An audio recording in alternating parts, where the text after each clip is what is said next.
Doctor अर्जुनच्या रूममधून निघून गेल्यावर ईशा अर्जुनच्या बेडवरून उठू लागते. तसा अर्जुन बोलतो, ईशा तू इथे आराम कर, मी दुसऱ्या रूममध्ये जातो. त्याची काही गरज नाही, ईशा पटकन बोलते आणि तडक रूमबाहेर निघून जाते. ईशाचं लग्न झालं, तिच्या पोटातील बाळ तिच्या मिस्टरांचं आणि तिचे असेल असा विचार करत असतो तो. तेवढ्यात त्याला कॉल येतो. तो कॉलवर बोलू लागतो. ईशा तिला दिलेल्या बेडरूममध्ये येऊन रडू लागते. मी प्रेग्नेंट आहे. माझ्यावर मावशी आणि अमोलची जबाबदारी असताना आणखी एक जबाबदारी माझ्यावर आली. काही दिवसांनी माझं पोट दिसेल. मावशी, अमोल, सर्व नातेवाईक, माझ्या आजूबाजूचे लोक, शेजारी काय म्हणतील मला? त्यांना तर माहिती आहे माझं लग्न नाही झालं. मग सगळे विचारतील मला, पोटातील बाळाचा बाप कोण आहे? काय उत्तर देऊ मी त्यांना? त्यात मी इथे या अर्जुन महाजनच्या कॉन्ट्रॅक्ट मॅरेजमध्ये अडकले. याच्यामुळेच आज माझ्यावर प्रेग्नेंट राहायची वेळ आली. काय होऊन बसले माझ्यासोबत हे सगळं? माझं कॉलेजचं लास्ट इयर आहे. कसं निभावणार आहे मी या सगळ्यातून? ती तर डोक्याला हात लावून रडत बसते आता. आजी काही वेळ आराम करून त्यांच्या रूममधून बाहेर पडल्या. मोठमोठ्याने आवाज देऊ लागल्या, अर्जुन, ईशा जेवायला या दोघांनी. एक सर्वंट आजीची खास होती. आजी तिला नावाने आवाज देते, सरू इकडे ये. सरू येते. आजी म्हणते तिला, सरू तू आत्तापासून माझ्यासाठी एक काम करायचं. अर्जुन आणि ईशाचं नातं कसं आहे यावर बारीक लक्ष ठेवायचं.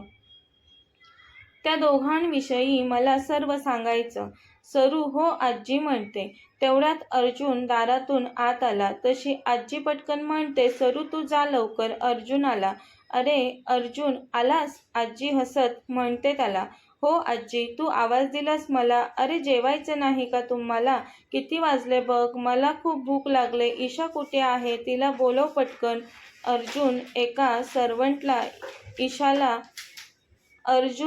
सर्वंटला इशारा करून ईशाला जेवायला बोलव सांगतो. अर्जुन आणि आजी गप्पा करत डायनिंग टेबलवर बसलेले असतात. तेव्हाच ईशा येते खाली. अगं ईशा आलीस? ये बस इथे माझ्याजवळ. किती वाजले? मला वाटलं आज तुम्हाला दोघांना जेवायचं नाही वाटतं. ईशा नाराज असते. ती प्रेग्नेंट असते म्हणून. तरी आजीसमोर हसण्याचा प्रयत्न करते. पण ते खोटं हसू होतं हे कळत होतं. आजी म्हणते, ईशा तुझी तब्येत ठीक नाही का? तिच्या कपाळाला हात लावत आजी विचारते, बरं नाही वाटत का ईशा तुला? नाही आजी, मी ठीक आहे. खोटं कशाला बोलते? मी आले तेव्हा तुझा चेहरा किती टवटवीत होता. आता लगेच कसा एवढा कोमेजला? अर्जुनही मनात विचार करू लागला. ही प्रेग्नेंट आहे तरी हिला आनंद का नाही झाला? हिला काही प्रॉब्लेम असेल का? काहीतरी नक्कीच तकलीफ असेल हिला. त्यात चिंतेत असावी ही बहुतेक. तिघेही जेवून आपापल्या रूममध्ये जातात. अर्जुनला कॉल येतो समीरचा. अर्जुनने त्याला ईशाविषयी सर्व माहिती काढायला सांगितलेली असते. तेच समीर आता अर्जुनला सांगत होता. समीर म्हणतो, अर्जुन, ईशाच्या आईबाबांचा तिच्या लहानपणीच मृत्यू झाला. कशाने झाला ते नाही समजलं, पण ती मावशीसोबत आणि तिच्या छोट्या भावासोबत राहते. तिच्या आई वडिलांनंतर तिच्या काका काकींनी त्या दोन भावंडांना घरातून हकलवून दिलं. ईशाच्या मावशीने त्या दोघांसाठी लग्न न करता दोघांचा प्रेमाने सांभाळ केला. ईशा कॉलेज करून पार्ट टाइम जॉब करते. तिच्या घराची सर्व जबाबदारी ईशाच उचलते. तिच्या मावशीच्या ऑपरेशनला 5 लाख हवे होते, ते तिच्या जवळ नव्हते म्हणून तिने कॉन्ट्रॅक्ट मॅरेज साईन केलं. ईशाची परिस्थिती तिच्या लहानपणापासूनच खूप गरिबीची आहे. खूप हलाखीत ती लहानाची मोठी झाली आहे. आणखी काही तो विचारतो समीरला.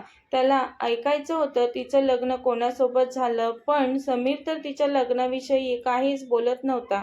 आणखी काही नाही, एवढंच. चल ठेवतो फोन, समीर बोलतो. समीर, ती म्हणत होती तिचं लग्न झालंय. अर्जुन विचारतो समीरला. समीर म्हणतो, त्याला तिच्याकडे पाहून तुला वाटतंय तसं? ती आता तुझ्या घरात तुझ्या जवळ आहे. तिचं लग्न झालं असतं तर राहू शकली असती का ती तुझ्याजवळ? समीर, ती प्रेग्नेंट आहे. काय? समीर मोठ्याने बोलतो. समीर म्हणजे ते बाळ माझं आहे म्हणूनच ती खूप अपसेट होती. तिला टेन्शन आलं असेल, लग्न न होता प्रेग्नेंट राहिली म्हणून. पण मी तिची आणि माझ्या बाळाची जबाबदारी घ्यायला तयार आहे. अर्जुन खूप खुश असतो.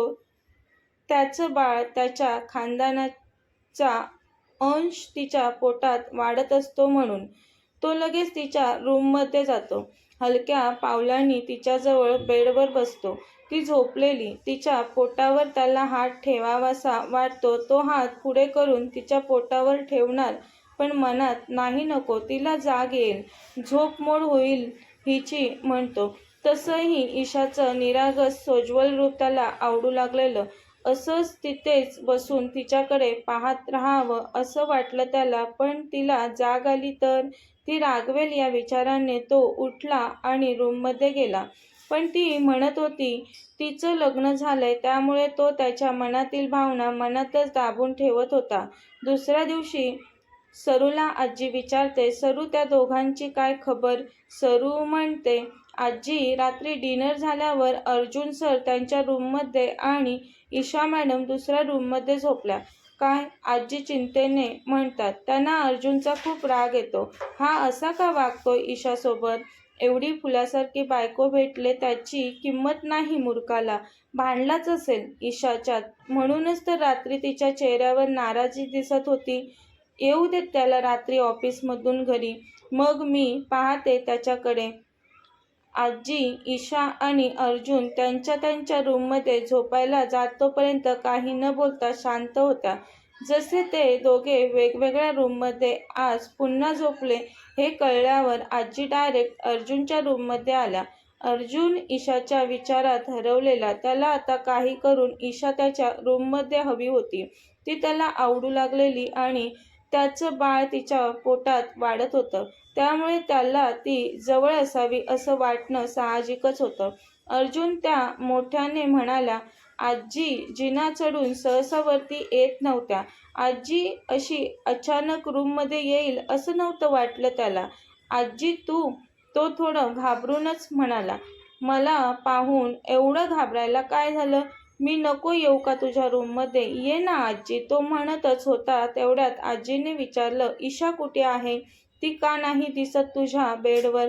ती असेल इथेच. तो घाबरून म्हणाला. इथेच असेल म्हणतोस, पण इथे कुठे नाही दिसत, आजी म्हणाली. तो म्हणाला, मेलो मी आता कर्माने. आजी पण किती चौकशी करते म्हणत असतो. तेवढ्या दारातून ईशा आत येते. आजी मी इथे आहे. ईशाला पाहून अर्जुन वाचलो एकदाचा, नाही तर आज माझं काहीच खरं नव्हतं. मनात पुन्हा म्हणाला, ईशा कुठे गेलेलीस तू मला न सांगता? पुन्हा न सांगता जाऊ नकोस, तो म्हणतो तिला. अहो ते पाणी संपलेलं ना. हे काय? पाण्याची बॉटल दाखवत म्हणाली ती. अच्छा, पाणी आणायला गेलेलीस तर तू? ती हो मध्ये मान हलवते. आजी त्या दोघांकडे एक कटाक्ष टाकत म्हणतात, तुम्हाला दोघांना आता खूप जास्त मेहनत करायला हवी. एक स्वस्थ सुदृढ पंतू हवाय मला तुमच्या दोघांकडून. बोलून आजी रूमबाहेर जाते आणि अर्जुनच्या रूमचा दरवाजा पटकन बाहेरून लावून घेते. अगं आजी, दरवाजा उघड. बाहेरून कशाला लावलास? तो म्हणतो. आजी थोडं मोठ्याने हसत म्हणाली, अर्जुन, दरवाजा उद्या सकाळीच उघडला जाईल. तशी ईशा रागाने थोडे मोठे डोळे करून अर्जुनकडे पाहू लागते. शी, मजबुरी म्हणून अडकली इथे मी. त्याला ऐकू जाणार नाही इतक्या हळू आवाजात बडबडते ती. तसं तो तिच्या नाजूक ओठांवर बोट ठेवून, शांत बस आजी, अजून बाहेरच उभी आहे बोलतो तिला. ती तर स्तब्ध होऊन त्याच्याकडे पाहत असते. आता पटकन त्याच्यापासून दूर उभी राहते. म्हणते, तुम्ही एवढे मोठे बिझनेसमॅन आहात तरी तुम्ही कोणाला तरी घाबरता? तो आता तिच्या जवळ येतो. म्हणतो, कोणाला तरी नाही, आजीला. तो तिच्या जवळ येतो तशी ती एक एक पाऊल मागे जाते आणि आता भिंतीला टेकते. तुम्ही हे काय करताय? ती म्हणते. आजी बाहेरच आहे अजून. आपण आतमध्ये काय करत आहोत ते ऐकत आहे दरवाजाला कान लावून. त्यामुळे तुला माझ्यासोबत प्रेमाचं खोटं नाटक करावं लागेल. त्याचे तू पैसे घेतलेस. तो तिच्या डोळ्यात पाहत म्हणतो. ती दुसरीकडे पाहत रागवून म्हणते, माहिती आहे मला. सांगायची गरज नाही. काय करू मी आता, विचारते ती त्याला. तू माझ्यासोबत खूप खुश आहेस, आपल्या दोघांचं नवरा बायकोचं नातं खूप चांगलं आहे असं आजीला दाखवायचं आहे आपल्याला. आजीला वाटायला हवं आपण दोघे एकमेकांवर खूप प्रेम करतो. बरं ठीक आहे, काय करू ते सांगा पटकन, ती म्हणते. त्यालाही नव्हतं काही कळत, पण आजी बाहेर दरवाजाला कान लावून बसले ते माहीत होतं त्याला. तो तिच्या कमरेत काहीच विचार न करता आता गुदगुळी करू लागतो. ती त्याच्यावरचा राग विसरून त्याने तिला गुदगुळी केल्यामुळे मोठमोठ्याने हसू लागते. हसताना ती अतिशय सुंदर दिसत होती. त्याची नजर हटत नव्हती आता तिच्या चेहऱ्यावरून. तो जास्तच तिला गुदगुळी करत होता आणि ती मोठमोठ्याने हसत होती. खरंच हे दोघे खूप प्रेम करतात एकमेकांवर, हे पाहून मला खूप बरं वाटलं. माझ्या मनाला शांती मिळाली. आता मी सुखाने मरायला मोकळी. मी लवकरच माझ्या पंतूला खेळवेल आता. आजी आनंदाने तिथून निघून गेल्या. इकडे रूममध्ये बस, खूप झालं. आता नाही सहन होत, ईशा म्हणाली. ते दोघे आता बेडवर असतात. ती खाली आणि तो तिच्यावर. काही क्षण तिच्या नजरेत एकटक पाहत हरवतो तो. पण ती प्रेग्नेंट आहे ते आठवताच अशी मस्ती पुन्हा नको करायला विचार करून तिच्यापासून बाजूला झाला पटकन. ती जाऊ लागली तसा तो म्हणाला, कुठे निघालीस?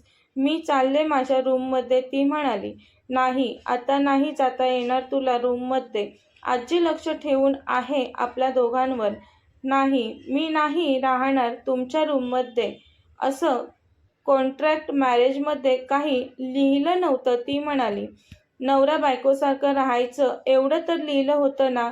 नवरा बायको वेगवेगळ्या रूममध्ये राहतात का? एकाच रूममध्ये राहतात ना, तो म्हणाला.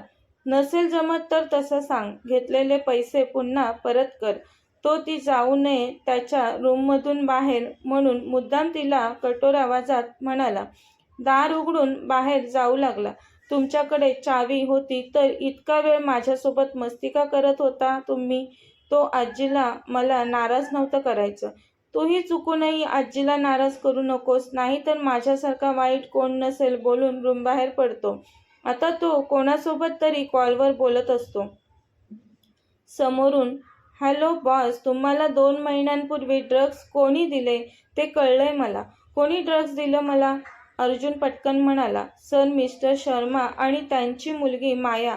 त्याची एवढी हिंमत, बोलून तो लगेच घराबाहेर पडतो. मिस्टर शर्माच्या घरी पोहोचतो.